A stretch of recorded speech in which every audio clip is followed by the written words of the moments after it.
Farm Bureau, and we welcome you here to the winery Wolf Creek, and thank Amy Troutman who's in the back of the room for allowing us to use this space.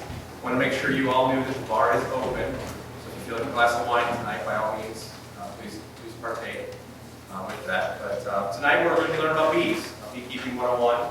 We have with us Emily Mueller, who is the Summit County Bee Inspector, who's with us tonight. She's going to be kind of giving us a crash course on beekeeping.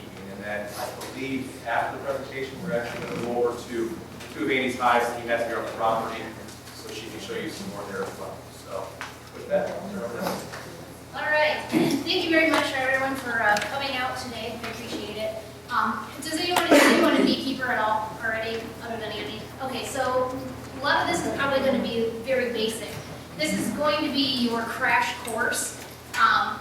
Very, very, very basic information to get you started in beekeeping.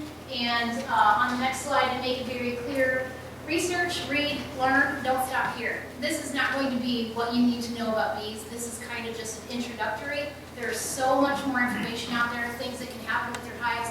So if you know that you want to be a beekeeper, start reading and learning and acknowledging, the beekeeping aspect of things now before you get into bees, if at all possible. I didn't do that on accident, but bees found me first, so then that's when I took things up. Like I said, I'm the Summit County Apiary Inspector. Last year I was Medina's Inspector, and so I got like a nice little area up in Medina, and I would go out and inspect the hives. The whole purpose of the inspector is to just make sure we don't spread disease. Other than that, my husband and I own a company called Mueller Honeybee Removal, and what we do here in Akron is we save honeybees. We're saving them one hive at a time. We do swarm removal, and we also do cutouts. I was invited by Carol Bessemer. If anyone knows her, we actually did a cutout for her in their, what would you call it, a cooler. I think that they were putting a new roof on, and the bees were actually living in the ceiling of their cooler, so we had to cut the wall open and get the bees out so they could put a new roof on. So that's how Carol actually ended up meeting us. So the basics, what do you need to get started? These are the bare minimum of things. Obviously, you're going to need your bee suit. I don't ever recommend anyone getting into the hives without a bee suit or at least a veil, because even though some people can connect with the bees, they're insects and they don't have brains and they can't say that they like us or don't like us, so they're going to have good days and they're going to have bad days. Okay, fine, we can pop the top open here on an occasion, but I would never ever do an inspection without a bee suit. Your smoker, right over here I have an example of a smoker. You put certain items in it. Right now I think I have white pine needles. That's my favorite. They're free and they're cheap and they're all over the place. Some people use bark, some people use, I think it's horse gravel or something like that they use inside of it. And I mean, you can basically use anything that's natural and going to create a natural smoke, nothing that's going to like poison your bees. No, you would never want to use plastic, obviously. So you can use gloves. I don't, because I prefer to feel my bees and make sure that I'm not squishing them when I'm going through my hives. These are the typical bee gloves that you're going to find at any type of beekeeping store. They're typically made out of goat skin. They're very hard to work with because they're usually very coarse and hard and you can't bend your fingers. I personally, when I do use gloves, I usually use Mr. Clean's dish soap gloves because I get them in a small and they fit real snug over my hand, and they can't sting through those as well. So you also want your hive tool. So these are two different type hive tools right here. Of course they're dirty because I use them. This one's my favorite because it has a J-hook, is what you call it on the end, and when you're going through your hive you can use that to pull up the frame when they're really stuck with propolis. This is the other one. It works just fine. I used it for years. It's just that I prefer this one. It's a little bit more expensive, but when you're only spending $5, I would go with the J-hook if you have that opportunity. And then you have your equipment right here. I brought a brand new medium hive setup. You typically want to have 2 more boxes, but just so you know, they literally just sit on one another. There's no hooking and snagging or anything like that. It's literally just a matter of placing it on top and setting it down back. So then inside of it, you're going to have your, this is your hive, and then you're going to have your frames inside. We have another slide to go through each piece here in a minute. So there's many different types of hives. There's the Warre hive, the top bar hive. The Langstroth is what is the most common. This is a Langstroth hive right here. The Warre hive, although they are absolutely beautiful, there's one over here to the right with the roof and the pole box. They actually are uninspectable typically, so as a county inspector, when I come out, I actually can't even get into it, so it's illegal. Not that I can actually do anything about it, but I can't inspect it the way that it's supposed to be required by the state, so I have to write on there that it's a violation. They don't really do anything about it, but I can't check for diseases and pests inside, and so it's not recommended to have one of those. Top bar is something that also, it's not very common around here in Ohio. Everything that I've heard is that people don't have a lot of success rate overwintering it, but ask one beekeeper and you get 6 answers, so you never really know. Some people prefer them and some people don't. So what I'm going to cover is the Langstroth hive because it's the most common, it's what I use, and it's the most easily accessible around here when you're trying to buy equipment. This is the Langstroth hive. This is called a medium setup because they only have medium supers, just so you know. These are called supers. So what you have when you get your hive, it depends on where you're buying it from. There's different places to buy it, but typically people buy it as a kit, so you're getting everything in one. This did come with 3 other mediums, so this is a medium. It does have 3 others, I just didn't bring them all. So this is your top, and it comes right off of there. This is your inner cover, and your inner cover has an entrance point right here, so that your bees, when this goes down, your bees can come up through the hole, the center right here, and they can travel out, so that's just another entrance for your bees.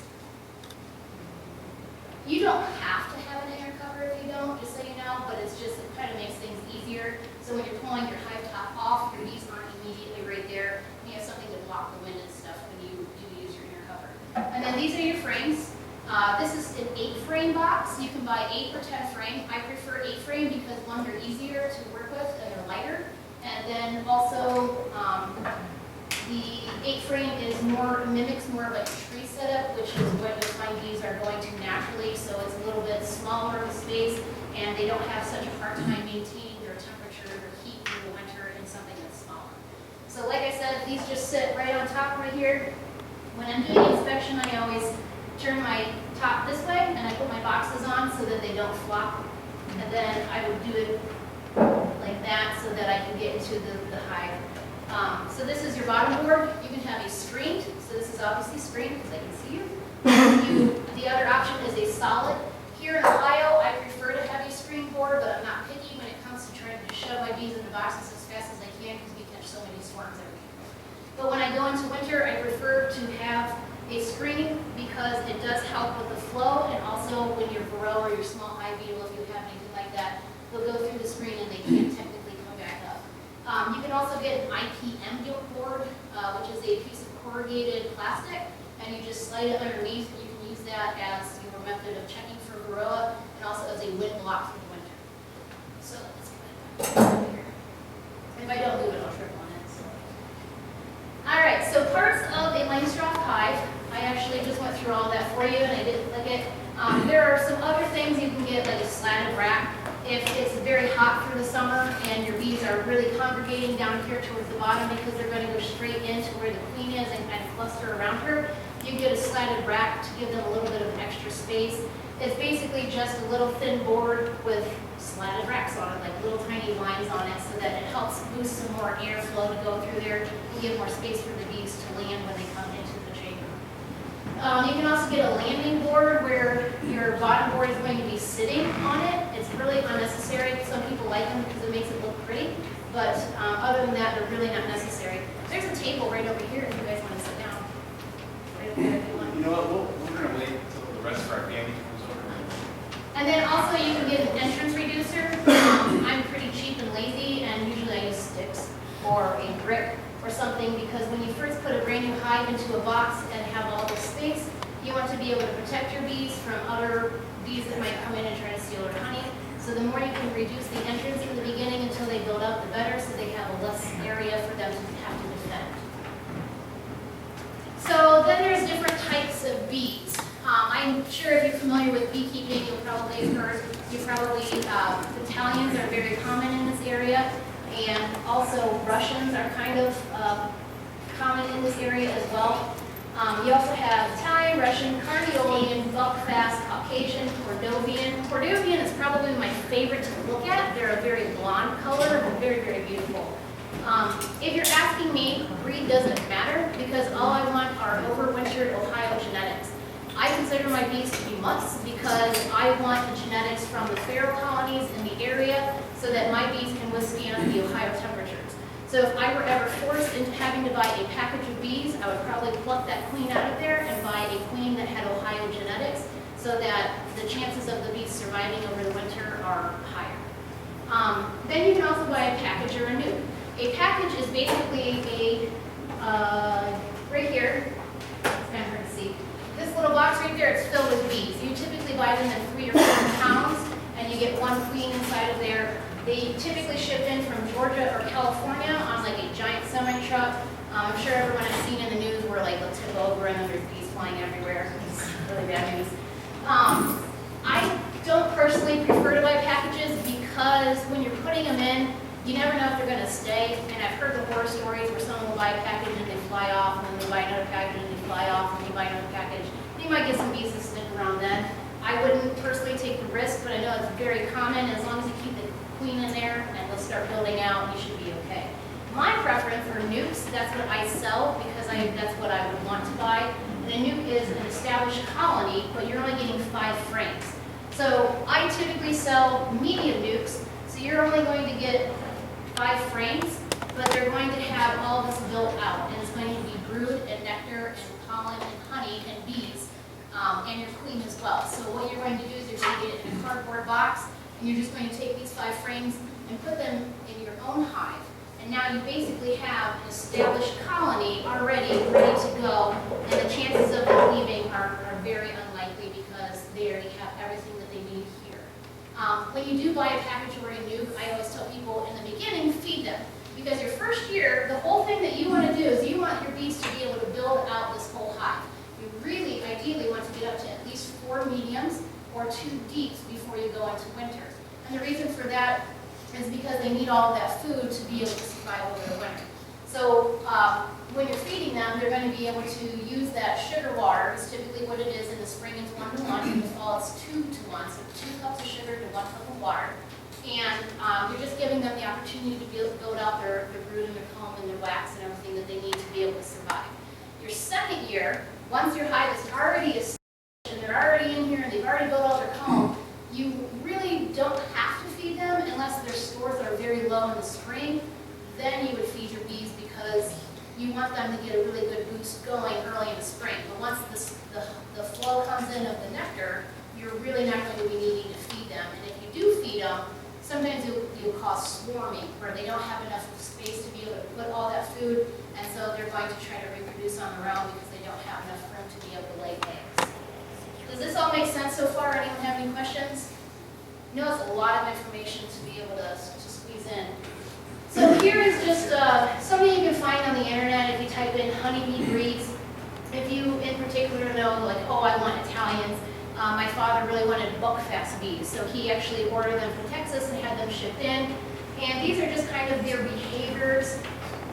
I really can't say, I mean, I can walk up as an inspector to a hive and say, oh, I know that these are Italians, or I know that these are Cordovian bees. But that's pretty much about it. Other than that, I haven't ever noticed a difference in personality or behavior. If you are doing it for honey aspects and you really, really want to make sure you have honey, well then yeah, go ahead and buy bees that you know would reproduce more honey. But it's not really going to be your bees. It's going to be what you have as sources around your house that are available. You can have the bees that produce the most honey in the entire world, but if you don't have any food sources for them, they can't do anything with it. So they do say, you know, Varroa resistance, you know, this is all the things. If you notice, this is Africanized bees. Well, it's not very common up here in Ohio. It's very, very rare. It's more found in the places like Florida where they don't have cold winters and stuff. But when people talk about Africanized bees, it's not very common at all. The only difference between Africanized bees and other bees is that Africanized bees send out multiple bees when they go to attack instead of just a few of the protectors at the front of the entrance. So whereas you would walk up to an angry hive and they'll send out 10 or 15 bees, an Africanized colony will actually send out half of their bees typically. And they will travel farther, usually about 50 to 60 feet and follow. So, but like I said, it's not very common, and that's really the have them around. So inside your hive, you have 3 types of bees. You have your queen, obviously, and through the summer, she's laying 2,000 eggs per day. So you're thinking, oh yeah, my bees are really building up because this queen is reproducing every single day. So what you're actually going to see when you're opening up your hive is the smaller bee, and that's the worker bee, and she's a female. So all of the workers in your hive are the women, and they're going out and bringing in your food and your pollen and your nectar. They're taking care of the new bees that are emerging and all that. And then you have your drones. And the drones, in the spring, they lay all of the brood for your drones. When the drones emerge, they are the only male bees. And their whole purpose is for mating with your new virgin queens when they're reproducing and eating honey. And then in the fall, what they actually do are these workers actually kick all the drones out, and the drones die over the winter. So then we're actually in the fall because they don't last very long without anything. So in the spring, then it starts all over again. They create more drone brood, and then in the fall, they kill them off. So in addition to that, you're going to have your worker brood, and when we go out to do the inspection, I'll show everybody, the difference between worker brood, drone brood, and hopefully no queen cells, Andy, right? We'll find out.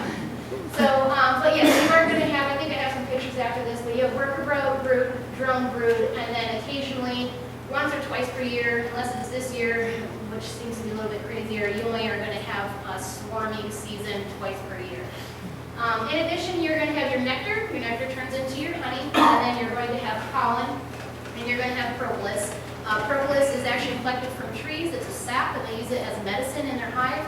So technically, you don't have to give your bees any medicine. You don't have to intervene with your bees because they're treating themselves. It's basically an ecological system inside the hive, and they're collecting everything that they really need to be able to treat and cure their own diseases and issues that are minimal. Now, if you're talking serious diseases like American foul brood and European foul brood, that's why we're here. We're your owner of the bees, and we need to help them out and take care of it. If you ever have American foul brood, burn it. You never ever want to share that with anybody else. We'll go over that later. But also in addition is apitherapy. Propolis is part of the apitherapy program. If anyone knows of Don, oh gosh, he's out in Medina County, but he actually does stinging for people for any injuries that they have. It cures Lyme's disease. In 3 years now, they have a whole program on using beast venom to be able to treat diseases. So people do use it for arthritis, for gout, for breaks, for sprains, anything like that where you have an issue. Because what happens is when the venom goes into your skin, they're drawing up white blood cells to help recreate the tissues underneath your skin, and it helps repair things like arthritis. So, and then in addition, you're going to have burr comb. When your bees don't have like the space to be, or need more space, and they're just killing time, they're going to fill empty voids with burr comb. Burr comb will probably find it. It's in every hive. You just scrape it off to be able to manage your hive a little bit better. So these are some pictures to help explain. Here, this looks like popcorn on the top picture. It looks like popcorn. That is drone brood. They're bigger bees, so they need bigger space. Here to the right, the flat brood, and this is called brood by the way, that's the worker brood. And those are the female bees that are going to be doing all of your foraging and stuff. So just another example, if you can see the middle picture at the top, the popcorn, drone brood, the flat is worker brood. All the way to the right on the top, that is a sign you never ever want to see, and that is a laying worker in your hive or an infertile queen. And that just means that the queen that you have wasn't mated properly, or you lost your queen and you waited too long and you didn't inspect your hives, and now your workers are starting to lay eggs. There is this method out there that people say, well then just shake your bees out in the grass and the laying workers will never come back. You don't know, they know where they live. They're going to come back. What you actually have to do if you're going to use the shake method, which is not recommended, you're actually shaking them out in front of another hive that's sitting next to where the hive is. So first you have to have two. If you don't have two, well then skip the shaking method because it's not going to do anything. Your best option is to actually take that hive that is the laying worker, put a piece of newspaper down on your colony that is doing well, and put them right on top, poke a couple holes in that newspaper, and they'll slowly chew their way through.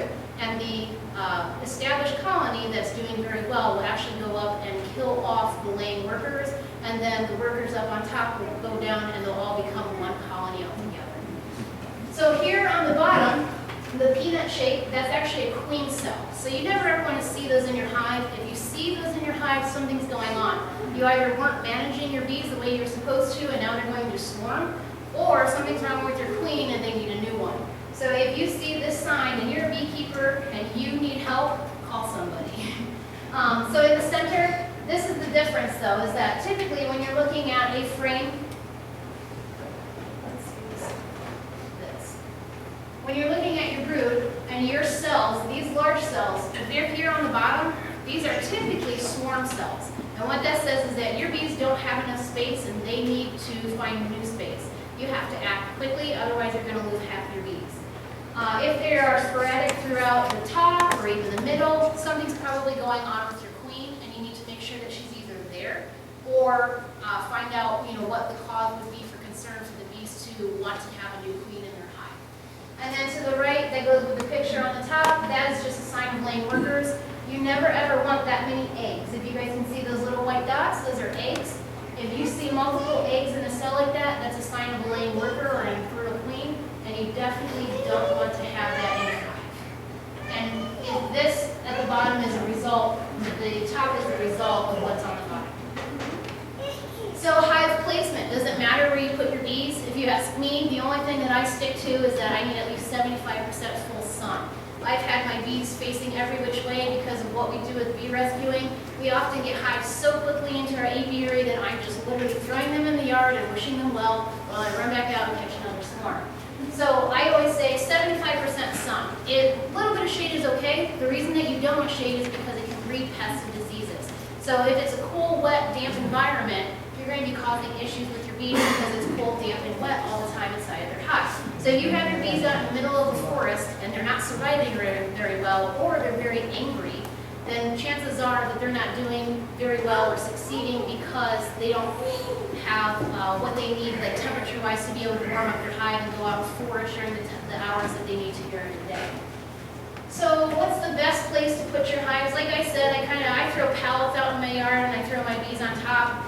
If it were, a situation where I had the time, I would probably do cement on the ground because I hate weed whacking around my bees, but that's what we're dealing with right now. So if you can, it doesn't really matter, bees aren't picky. You can use mulch, you can use a pallet, you can just, I would never recommend setting on the grass because you do want them propped up a little bit just so that raccoons and skunks or any other issues. Like right now I have a spot in my apiary where I have a pallet and I have 3 hives. And all of they're called virgin queens when you have a new queen that just emerged because she has to go out and mate.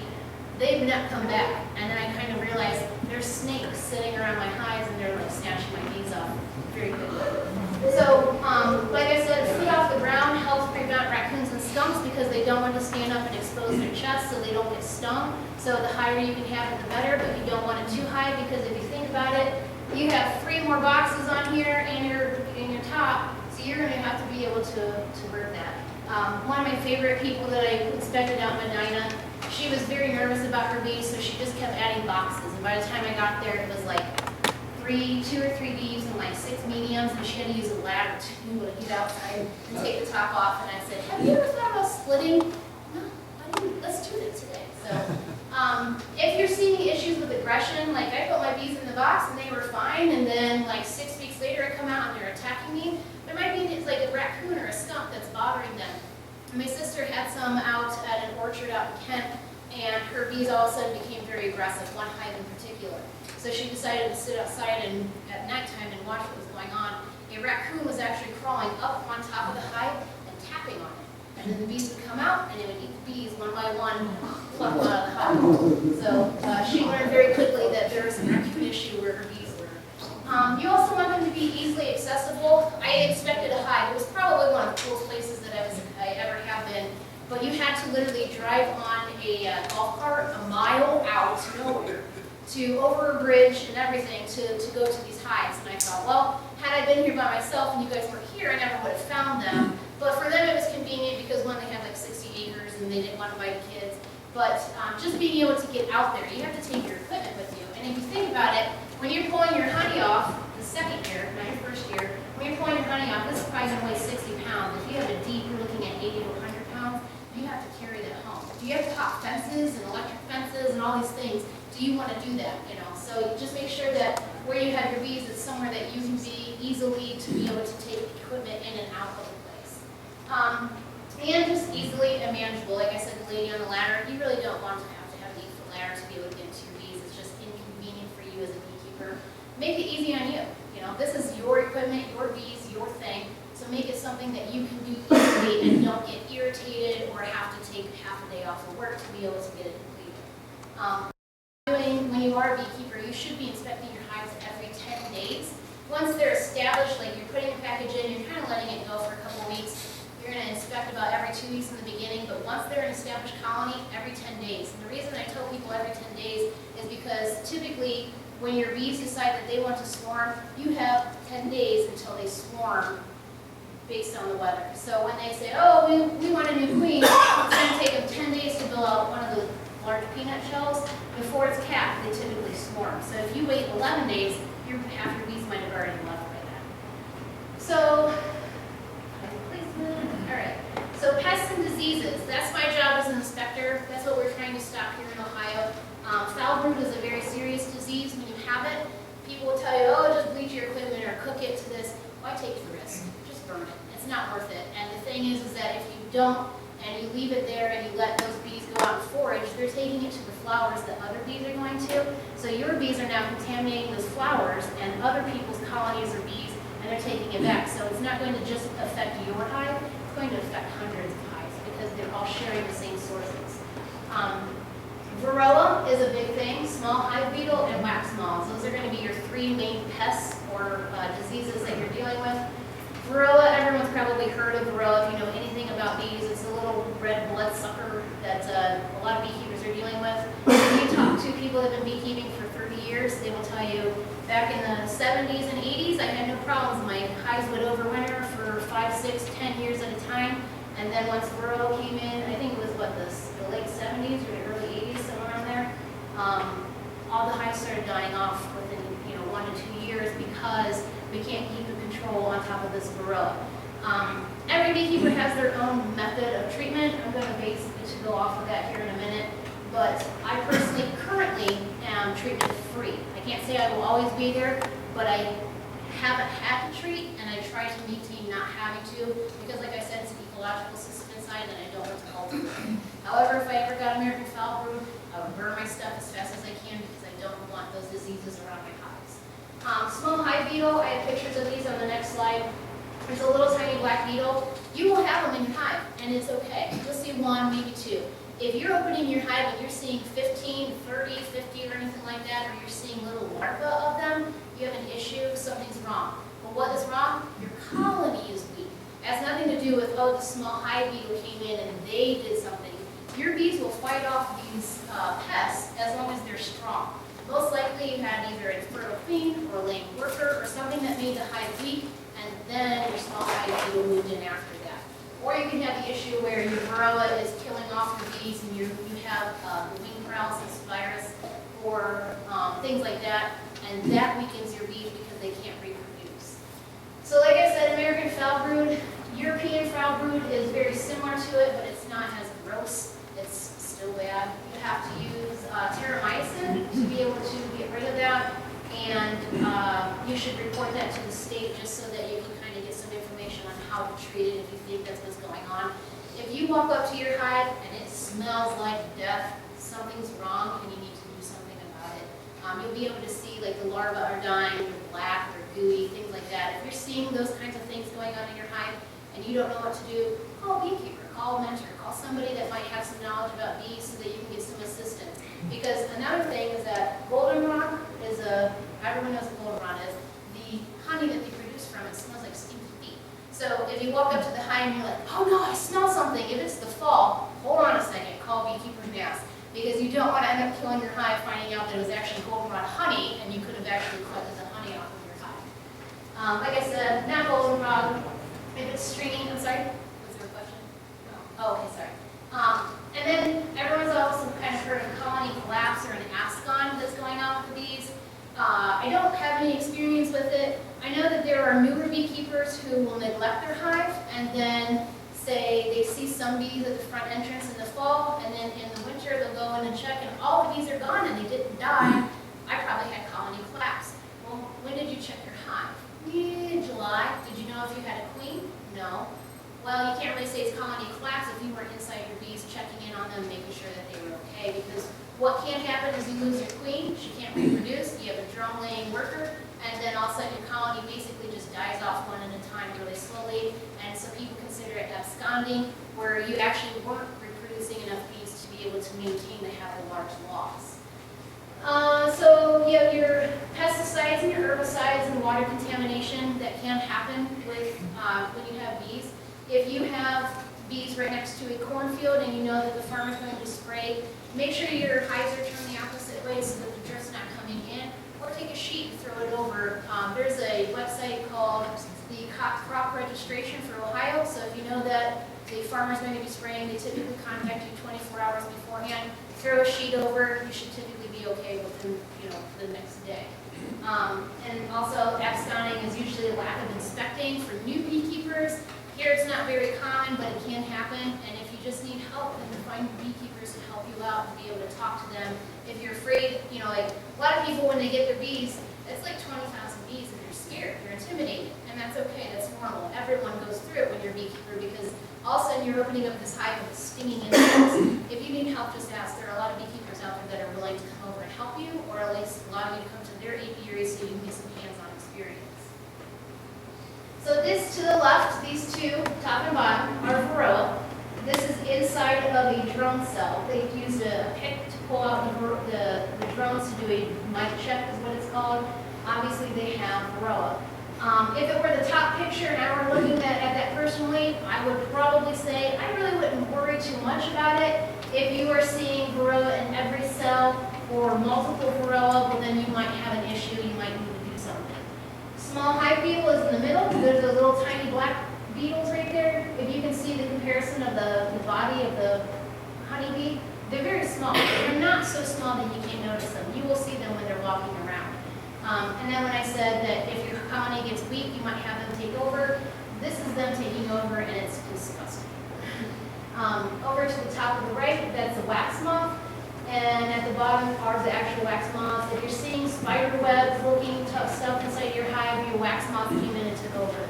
A lot of times we only see this in colonies where somebody has been cut out and cut them out of people's houses, where someone tried to kill the bees and the bees ended up leaving or whatever, and the bees died off. Wax moths move in. It's kind of just a natural process. This is what happens. The wax moths move in, they kind of go through everything, and then if you don't close up that structure where the colony is at, honeybees will actually come back later on and clean it all up and move back in. I don't recommend, though, leaving your hive like that ever. If you are a beekeeper and you have a colony that looks like that, you need to get that out of there because it's not good for your bees.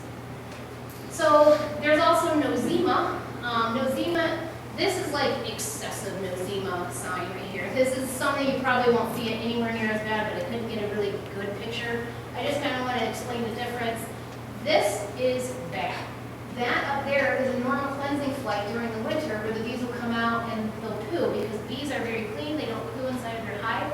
So they're going to come out on the warm days. They're typically over 45 degrees in the winter and they eliminate and then go back into their colony. This is also a sign of American foul brood at the top and the middle.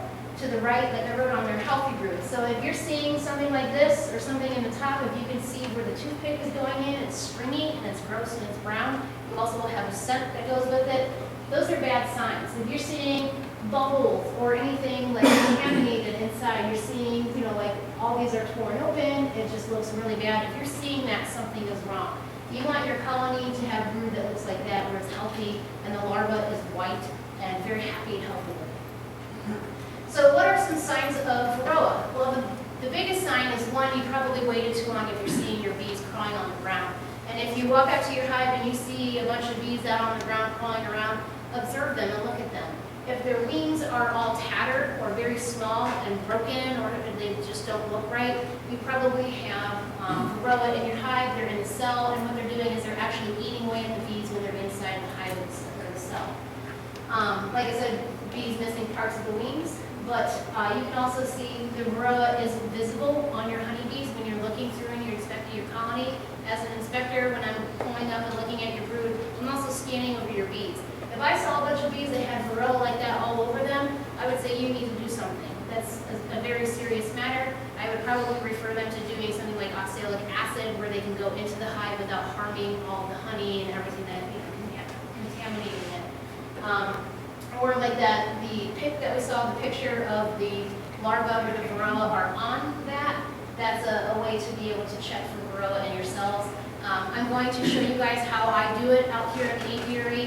What I do is I just take a toothpick and I poke drone cells, and I poke 10 of them. If I find a percentage of Varroa and it's high, then I would do an alcohol wash and we would get an accurate count. If it's low, I would say just monitor it and keep up with it. New packages, you typically should not have Varroa your first year, but it's possible. So as a beekeeper, it's nice to know about Varroa and be prepared for it if it does happen. Varroa is in every hive. You cannot get away from it. It's going to be in your bees because it's a bee disease no matter what. It's the count, how many you have in your hive that matters. So, like I said, you can do your drone checking. People have drone foundation. So instead of having this one, it would be bright green, and I put that inside, and the cells are larger, so the bees will automatically draw drone brood on the cell. Drone brood, if you remember, is the bigger one. Once they cap all of that drone, I pull this out, I stick it in my freezer. It kills the drones, but it also kills the Varroa, or you can feed it to your chickens. The other thing is to do, a lot of people say powdered sugar is a way to treat Varroa. The only way powdered sugar it can treat Varroa is if you're doing it every 3 weeks and you're really, really dousing the bees. It's not the best method that you can go about with. And if you can't get into your hive every 3 weeks because you're going with the brood cycle as the drone are hatching out, if you can't keep up with it, then find a different method that will work for you. IPM board, like I said, that corrugated board that goes in the bottom, you can basically go outside after the candidates are done with your advertising signs, take your sign and actually use that as your IPM board in the bottom. And what you're doing is you're putting it in day 1, pulling it out 24 hours the next day, and looking at how many Varroa are on that IPM board. If you have a lot of Varroa, you probably have a high count inside your hive as well. Or like I said, you can do an alcohol shake, and you're killing whatever bees you put into the alcohol, obviously, but you're putting about 100 in, and you're shaking it really hard, and then when you're shaking it out, the Varroa are going to come off the bees and fall into like a container that you're putting it in, so you can do your Varroa count based on just about 100 bees. So how do you treat Varroa? Well, do your own research. If you ask any beekeeper, you're going to get so many answers. If you go to one of the Summit County beekeeper meetings, how do you treat Varroa? Totally different than the next person. I said that I'm treatment-free currently. I might not always be treatment-free, but I'm trying to do that right now. So I use the green foundation to be able to pull the drone out, and then I do weekly checks on my IPM board. I also, if I have a hive that has a very high Varroa count, or you're seeing that disease where I said the wings are all tattered, if I'm seeing that, I'm going to kill that queen because she has bad genetics in my opinion, and I'm going to put a new queen in there that I know doesn't have issues with Varroa or hasn't had issues with Varroa out of my apiary. Do you want to use treatment? There are many, many different types of things. You can do mite traps with oil. So you're putting this little contraption on one of your frames in the top, and it's in a position where the bees can't access it, but your small hive beetle can, and the bees will try to run your small hive beetle out of the hive, so they're actually going inside the mineral oil and they're dying off inside. I've heard success and failure with them, kind of your own opinion. Sometimes it works for hives, sometimes it doesn't. It's you kind of have to do trial and error to see what's going to work for you for the best. There's mite strips, there's oxalic acid, which is a new thing. It was just passed this year, and so it's legal to vaporize it in the hive. I don't know too much about it, but I do know that it's supposed to be all natural. It's naturally occurring in their stinger venom, I guess, and you can actually do it with the honey supers on, so you don't have to worry about contaminating your honey. Always do your own research, though, to make sure that's something that's going to fit for you before you just go take the opinion of somebody else. We used to do mineral fogging a few years ago. It was, you just put mineral oil inside a fogger, and you go up and you fog your hives until the fog comes out of the top, and that's supposed to help knock the Varroa off because without affecting the honeybees at all. I believe it was also safe for keeping your honey supers on. And then you have sugar dusting, like I mentioned. It's really not a very good method, and you have your miticides, which are chemicals that you're putting in your hive to be able to kill it.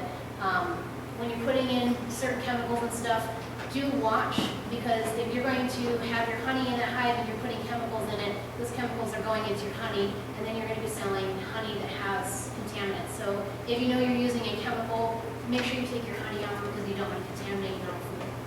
and like honey. So some of the first year problems that you will probably typically deal with are that your queen dies. Say you get your package, I've had this happen a lot, you get your package, and after the bees have been traveling on a truck for so many days being shipped around and then they're dumped inside your hive, sometimes the bees will actually attack and kill the queen because they kind of feel like it's her fault for some reason, which is kind of just something that people will say, I can't really say for sure, or they just didn't like the queen. It's not very common, but it can happen. So that's why after you install your bees, you need to go in and check within 10 days to make sure that that queen is laying. So you know that yes, you have a queen, because if you wait too long, you'll get a drone laying over her. Or there are some beekeepers that don't let their queens out of the cages. They have sugar fondant inside or a marshmallow, and beekeepers, new beekeepers will think, oh, I just put her in there and the bees will eat that candy and we're good to go and I don't have to check them. I have inspected hives. Recently, actually, I went to somebody's hive and they had a queen still in a cage 2.5 months later. And their hive was failing and they didn't understand why. And I said, you never let your queen out. So hopefully when I go back to check here in a month, things will have looked a little bit better. But I will say if it's a virgin queen, like you caught a swarm and you have a queen that hadn't gone out and mated and you have her in that cage for more than 2 weeks, well, you're never going to have a very good hive because that queen, it's too late for her to go out and mate. She won't mate properly, you'll have issues. So always make sure that, 10 days after, at least 10 days, you're getting in there to make sure that your queen has been released because you want your hive to thrive. Also, you might accidentally pinch her. I think a friend of ours had like this accident like one year where she just kept pinching her own queens on accident. When I say pinch, it's when you are taking your frames and you're putting them back in and you didn't realize that your queen was like in between or on here, where you turn it and you actually pinch her and kill her or injure her in a way that the bees will kill her because they know something's wrong. So that's, it's not very common, but it is something that can happen. The other thing is that they don't have enough food stores. Like I said, putting your package in, make sure you're feeding them because they really need all of this filling for them to survive the winter. If they don't have enough food, literally, this is what I do. If I go to my bees and it's September, October, and I'm closing them down for the year, and I look inside and we only have these 2 mediums, for me that's not enough honey in there, that's not enough food. So I will take this inner cover, which is already on the hive, and I literally take white sugar and I pour it on right here. I know some people use newspaper and lay the newspaper here and then pour the sugar on top. I'm really, really lazy and I don't feel like doing that, so I just put the sugar right here on top. I was able to successfully overwinter 12 out of 14 hives this year. I can't say that's what did it, but I do know that when I did check on my bees, they were eating that sugar because they didn't need it. And if I not put that sugar on top, I probably would have died. So feed your bees, sugar water, syrup is not honey. So say this is your 2nd year. Some people said they're beekeeper. Well, it overwintered and now we're in our 2nd year of beekeeping, but they've already filled out 4 boxes. If you have a feeder on top, what they're taking from that feeder is what they're storing in their honey. So if you have sugar water in your feeder, they are taking that sugar water and putting it in the honey. So you actually don't have honey. Yeah, they did turn it into honey, but it's not legitimate real nectar honey, it's sugar water honey. So make sure that if there's a good flow going on, you're not feeding your bees in addition because you're not getting real honey in that situation. Also not inspecting enough, like I said, every 10 days for the summer because you just want to make sure you're not losing your bees. You just paid $120 to $200 for just the bees. That's not the $200 equipment. You don't want to lose them. Just do what you can to make sure that you're maintaining your hives. It's not common, but it does happen, swarming the first year. This year was a bad year for beekeepers to start because it seems like the weather being early caused a lot of swarming to go on. I typically catch about 25 swarms per year. I caught 25 swarms before June. So that's a huge difference compared to where it has been in the previous years. So make sure that your hives are not swarming. How do you inspect your hive? We will actually go through a step-by-step out there, so I won't focus on it too much. But basically, you're lighting your smoker, you have your suit on, you have your hive tool ready to go. Don't set it down. I lose these all the time. It's ridiculous. I will go to do something and I'm like, where is my hive tool? And I have to go back to the garage 6 times because I forget by the time I get there because I have 3 kids. But you just pop in the entrance, pulling top, puffing the top. That should be more than enough. If it's not, you kind of know. Listen to your bees. They're going to start humming and making different sounds when you're opening up the hive to let you know if they're irritated or they're not. There are bees who I'll go to get into a hive and they're having a bad day. I close it back up and I go to the next hive because I'm not going to mess around with getting stung if I don't have to. There are bees that you have to inspect your hives, but if you don't have to irritate them and get them to the point, it's not common, but just pay attention. It's like any animal. If a dog's getting upset, irritated, you're probably going to let it go. Do the same thing with your bees. Just have respect for them. Remove your inner cover. Take off your top boxes. The way that I like to do it when I'm doing a full inspection is I want to start with my bottom box. And the reason for that is because there's bees in this box, there's bees in this box, there's bees in this box. So the less bees I have to work with at one time, the better. So I'm going to take all of these boxes off and set them down to work with this because I'm only going to have to work with this many bees. If I'm working up here and all these are filled with bees down here, I'm going to have more bees by the time I get down to this bottom box. It's a little overwhelming if you're a beekeeper and you have your entire colony sitting down here ready to wait for you. And then you will pull out your side frames. I'm going to show you all this outside. But you're going to pull out your side frame and move each frame over so that you can work and manipulate with your bees and have the space. Typically, to be able to find your queen, you're going to be looking and observing.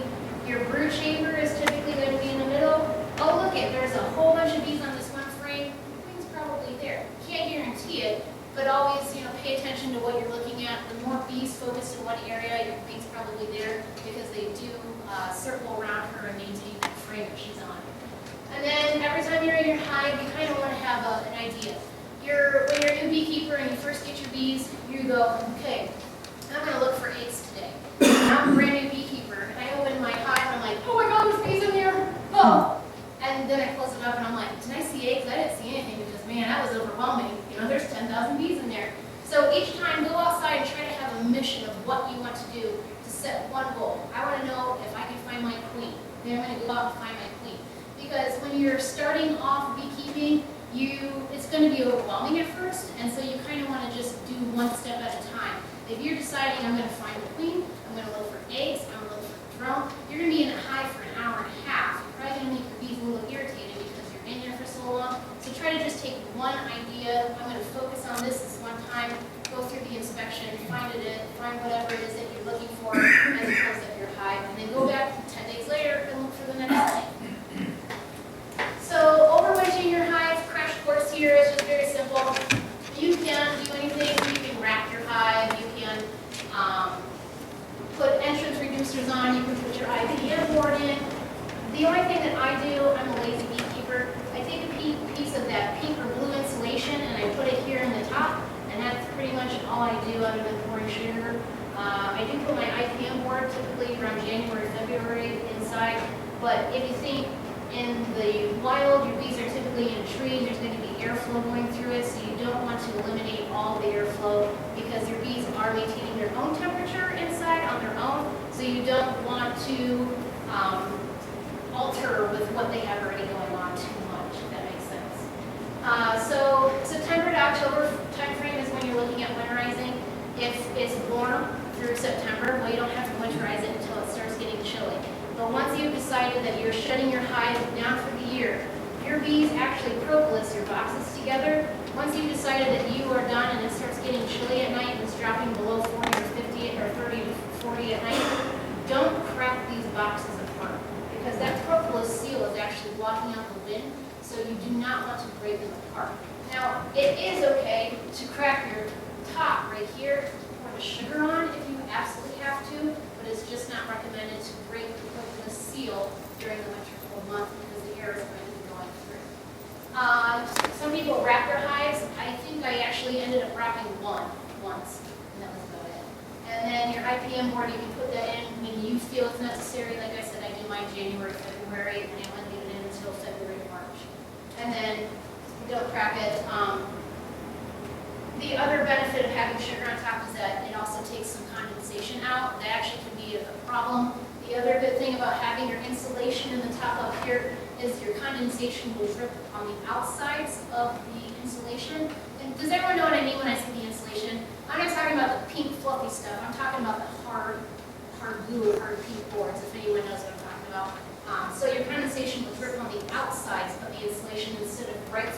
critical in that hole, because if your bees get cold and wet, they're gonna die.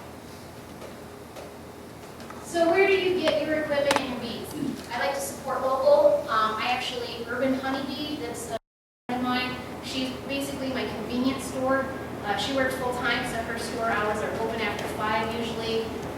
They're always around, they're always willing to help somebody out or leave it outside for them to pick it up. So when I call her and I say, hey, I need a medium box or some frames or whatever, they'll set it outside, I'll go over, put a check in a mailbox. It's only 15 minutes down the road from me, so it's very convenient. If I need to do bulk orders, I usually get it from the Amish because they're a lot cheaper out there. So I typically make that an hour drive and do a very large bulk order. But if I'm doing local, it's going to be Laura Urban with Urban Honeybee, beesfromohio.com, or Blue Sky Bee Supply. Has anyone ever heard of Blue Sky Bee Supply? Jamie and Melanie Moorhead, really great people. I was actually out there today. Very, very nice. Their hours are limited though. I think it's 1 to 4, Tuesday through Saturday. So always check to make sure that they're available on the day that we need to get out there. They have absolutely every single thing that you need at Blue Sky. Equipment, honey, frames, everything that you need. Same for Queenrite. Queenrite also sells packages. I don't think that they sell nukes, and they are located in Spencer, Ohio as well.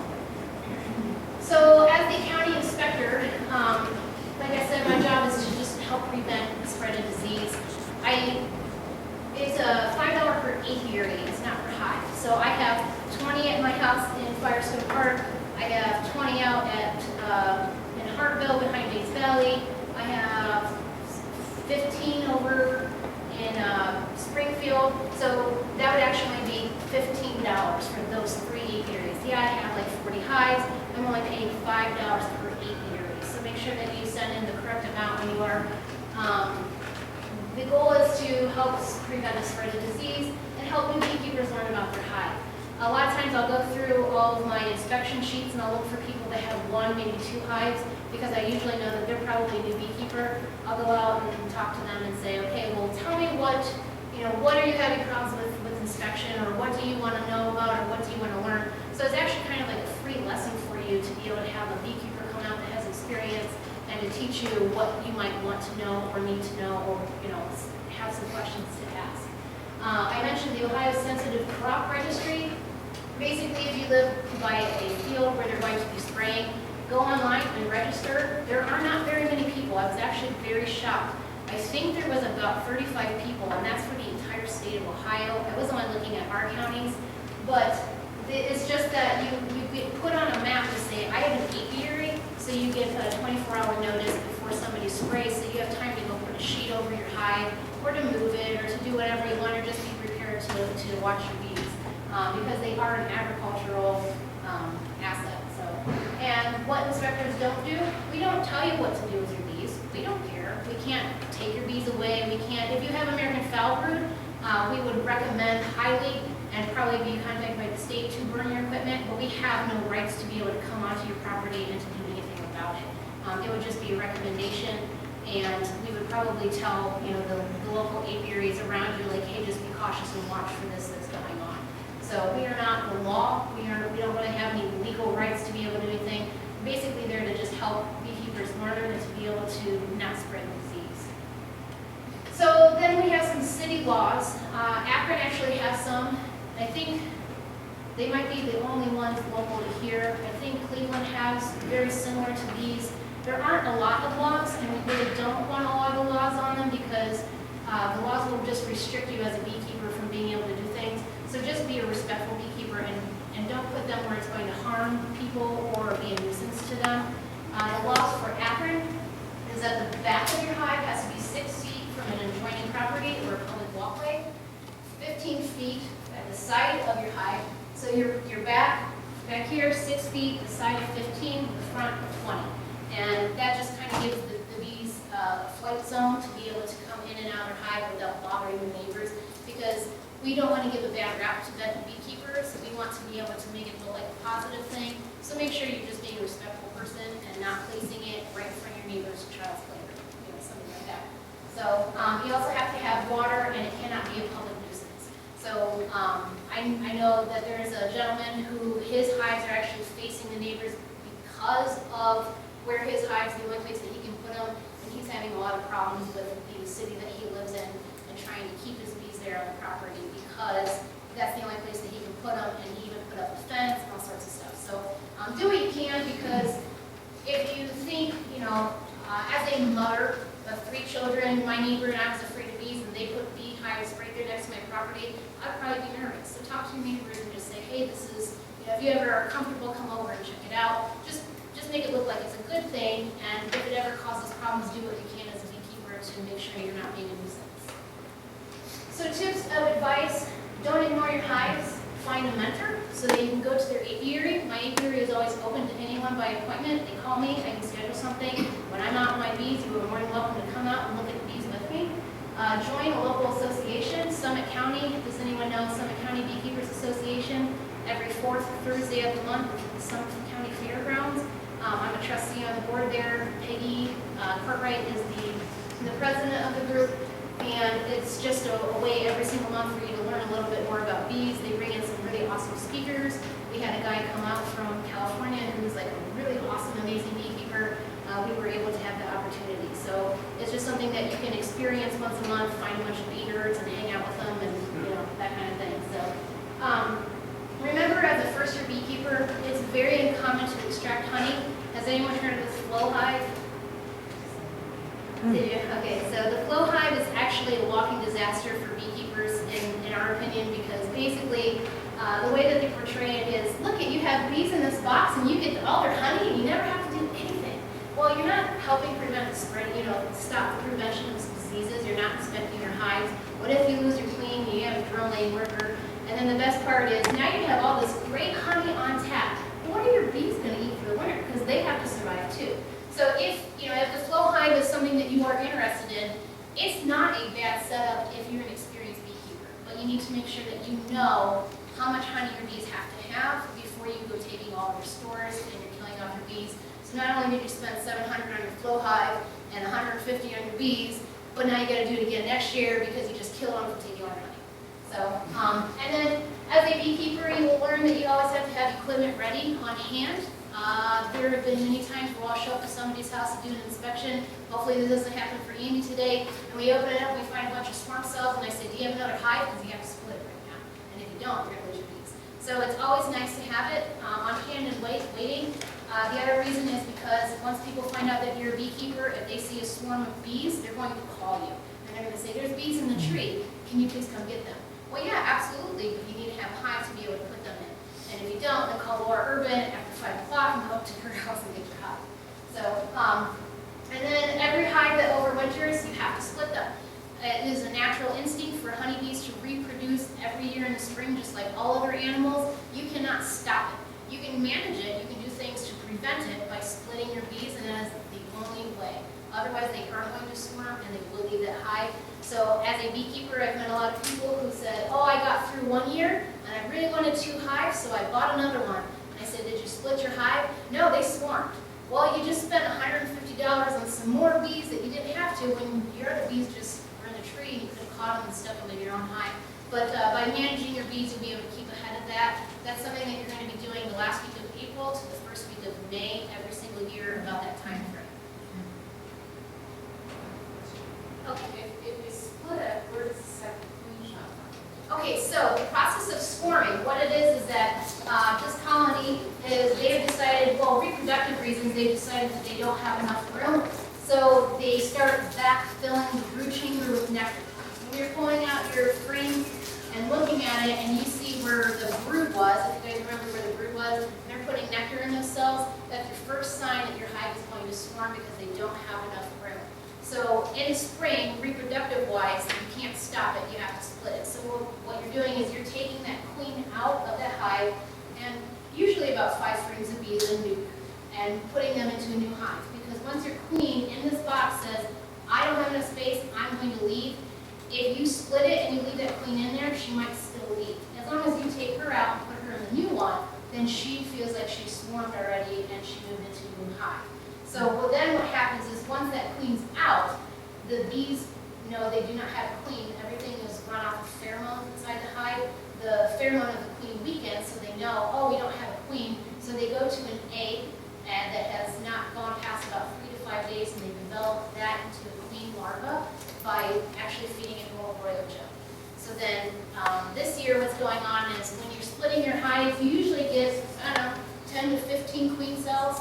But this year in particular, and I think it's because of the nectar flow and the warmer weather, we're getting about 30 to 40 queen cells per hive, and that's causing what are called after swarms.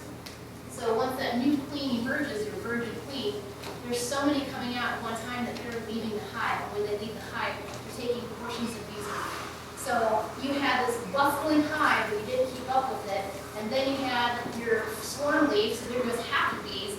And then you have your after swarms, your virgin queens emerging a week later. Now you're losing 3 or 4 more swarms. When you go to inspect your hive, you only have this many bees left. It's okay. They'll go back up as long as your queen goes out and mates and comes back and you're checking on her. But it is something that you want to not have to deal with if you don't have to. So, does anyone else have any other questions? Are you better off waiting until they produce those queen cells before you split? The difference is this, is once they have decided that they're going to swarm, and the cells are in there, you have to pull that queen out. So if you're not good at finding the queen, try not to take that risk or have someone come and help you, because you have to pull that queen out because the pheromone of wanting to swarm is kind of within that hive. What I usually do is I split about a week before I know swarm season's coming, so I can prevent that reason.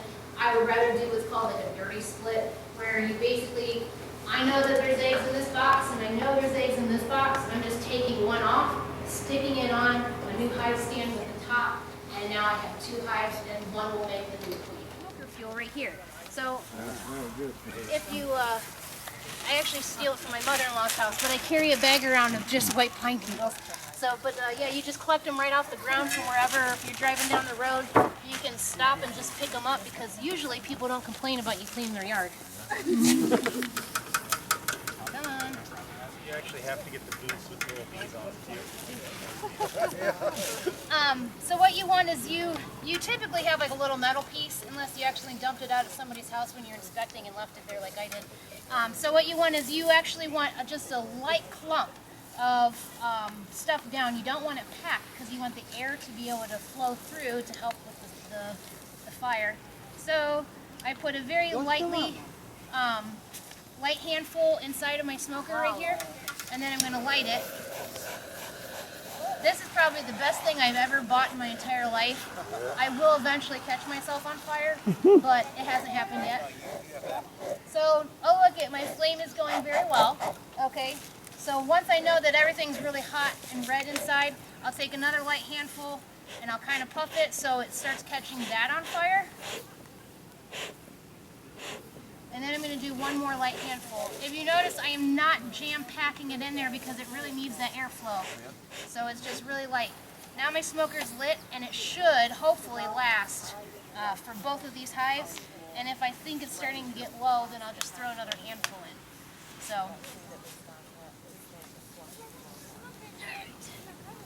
So I'm just going to show you. The first I'm going to do is I'm going to show you a full hive inspection, what you should do about once a month to be able to know what's going on in your brood chamber and with your bees. The second hive I will just do the bare minimum of an inspector just checking for pests and diseases. So the first hive will do a full inspection. And all I'm going to do is I'm going to walk up to the hive, puff the front once or twice with smoke.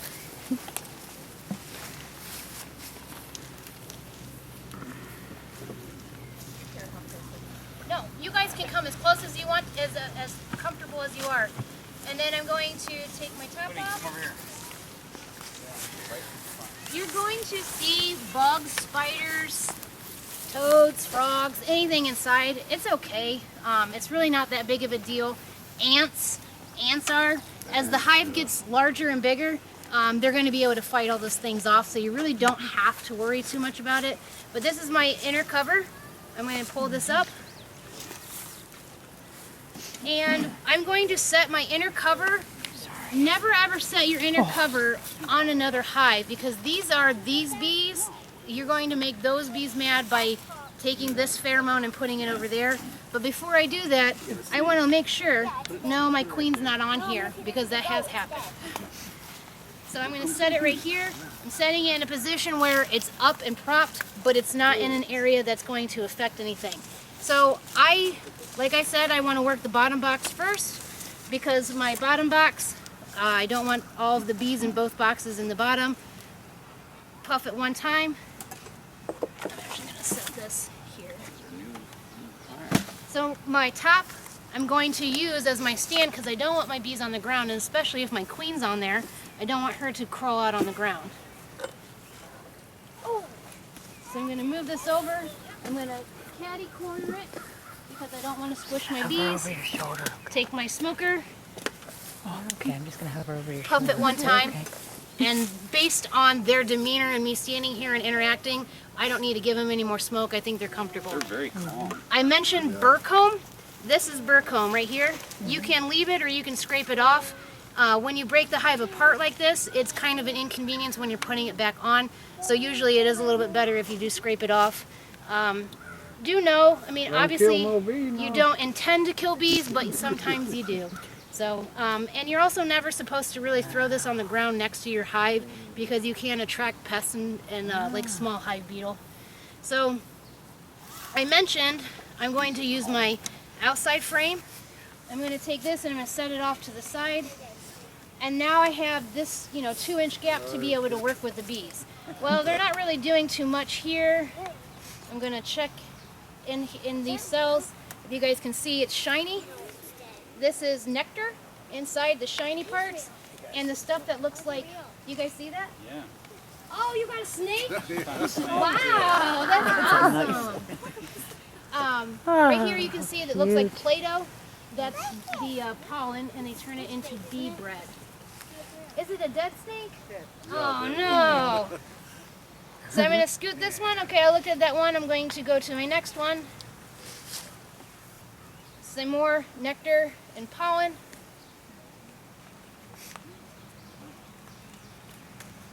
There's nothing on those frames. Did you manipulate your frames, Andy? Like move any around and stuff? I have. Okay. I was just wondering because there's honey out here on the outside and then a couple empty frames, so I was kind of wondering. Oh, I haven't shuffled them at all. Is there honey Okay. over here? There's nectar, if you saw, the nectar was down there. So here's going to be, this is the brood chamber. Like I said, your brood chamber is typically going to be the center.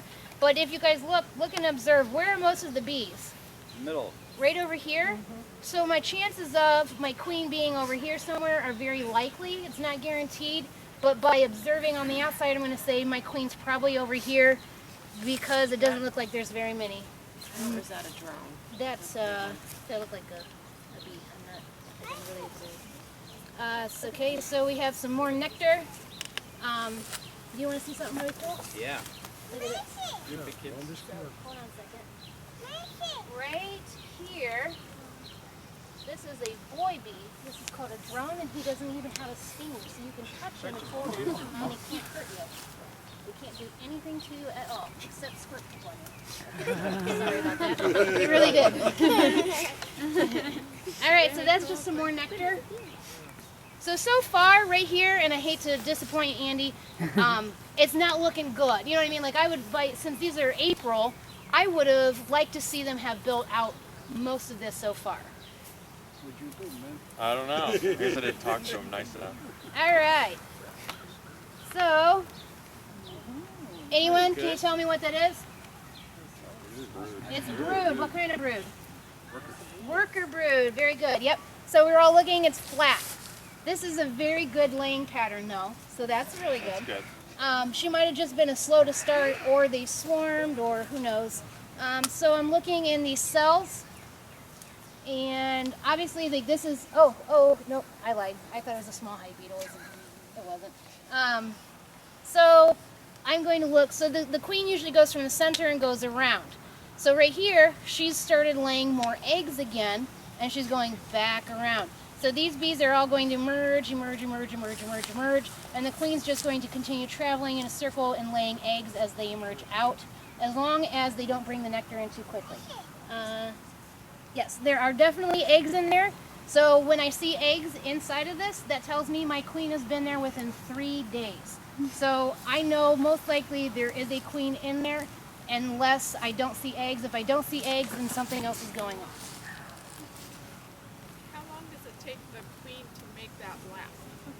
I don't know that part actually, honestly. I don't know. Sarah, do you know? What? How long it takes for her to go around that? I mean, she's laying 2,000 eggs per day. So Well, once they hatch out in 24 days or 21 days or something, then she goes back and she almost like is there immediately when they start hatching out. yeah, so she just, I mean, it's just a continuous cycle. So here, I'll show you. This is what I was talking about, the signs of swarming. In these empty cells, these bees are emerging out and they're storing nectar inside of those empty cells. So as a beekeeper, I would say, oh, they're starting to feel like they might not have enough room. Based on what I'm seeing in this hive, though, you have enough frames to be able to manipulate them around so that the bees don't feel like they don't have enough room.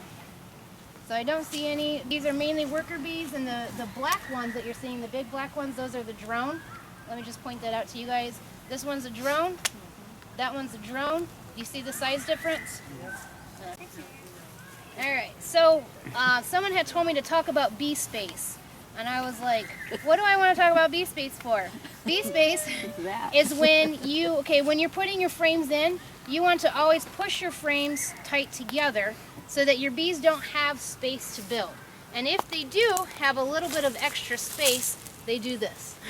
And it's not a big deal. It doesn't matter. The only thing is that as a beekeeper, it's hard for you to work in your hives if they're always connecting the comb.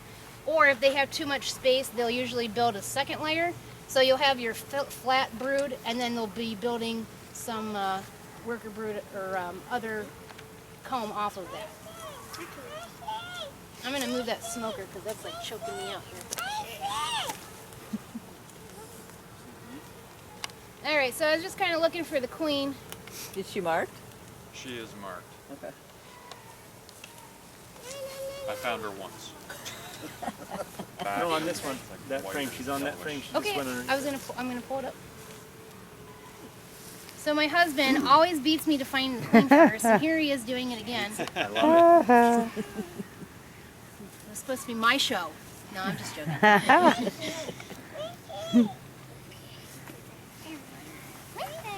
So this is what I mentioned about how if they have the space, they'll build 2 layers.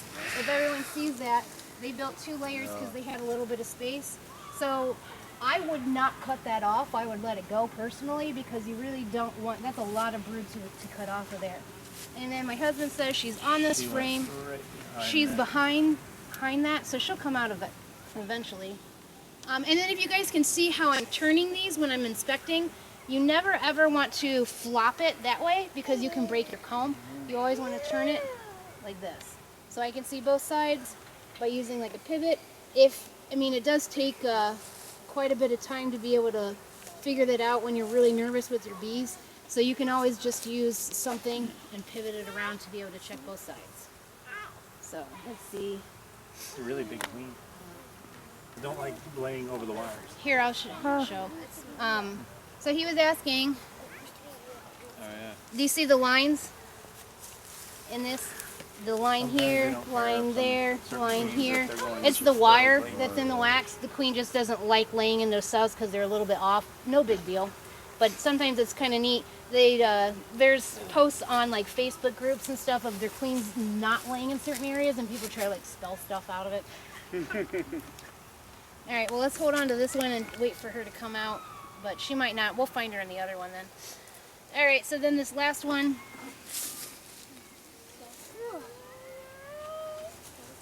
I am. If anyone noticed, where'd my smoker go? Oh.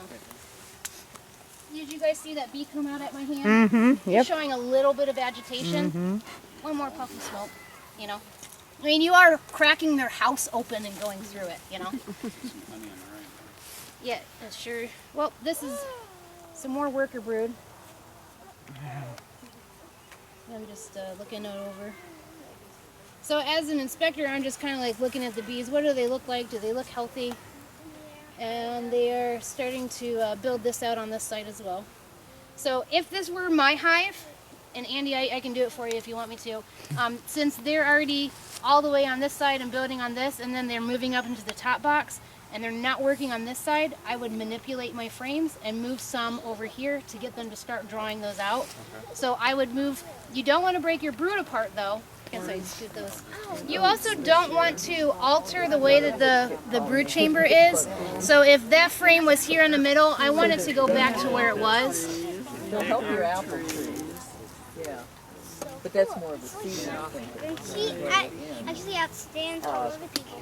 Isn't that really cool? Yeah. Let's see. Maybe scoot those so you can get somebody needed Space, or usually somebody needs like a space to put So you do things. have to leave a little bit of Like the extra bee problem space that I think because of that. Yeah, you want to do that. Thank you. And I think soybeans is whatever they put on the seeds when they put it in, that dry pesticide. So I wouldn't I take think later, it off now, but you would probably want to eventually kind of work that frame out of there.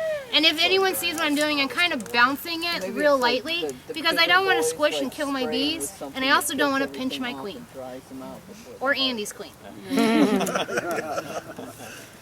And we have one more frame right here. But yeah, I'd say All right. find somebody, a local club, and you can ask around your Facebook group. Was it a drone? Did you see one? So they were in the top of this box as well. And If I'm able to, I try to inspect it on the ground, but it's not necessary. I don't know if Emily goes this far out. So I'm just kind of, I mean, I know that there's no bees here. Oh, so he actually used plastic too, if you guys see that. This is my preference. If I usually use foundationless in my brood chamber, meaning I don't have anything and I let the bees build it. And then in my honey supers, I'm going to use plastic. I've never had success with wax, so I haven't ever used it.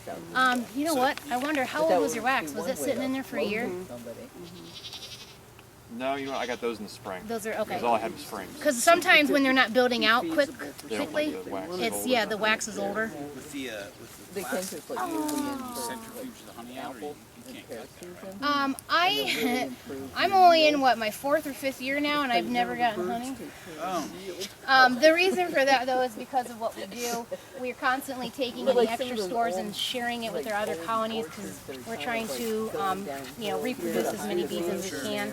So our goal isn't honey reproduction; it's saving the bees. So yeah, I'm looking, and the if you have a choice and someone asks you what kind of color of foundation do you want black. And the reason for that is because I can look inside those frames and see the eggs and the larvae very well. If anyone wants to come up here, actually, don't be alarmed when I do this. It's not going to hurt the bees. I'm just knocking them off so that you guys can actually see inside of those cells. she actually came up. She's But in old the neglected orchards do improve with And here, I'll show you. I hope I didn't just knock her off that frame. Your queen is actually on this one. Again, if anyone didn't see her. So, do you guys see how quickly she moved around and why I take one box off, just so you know? Because she will move around for you guys.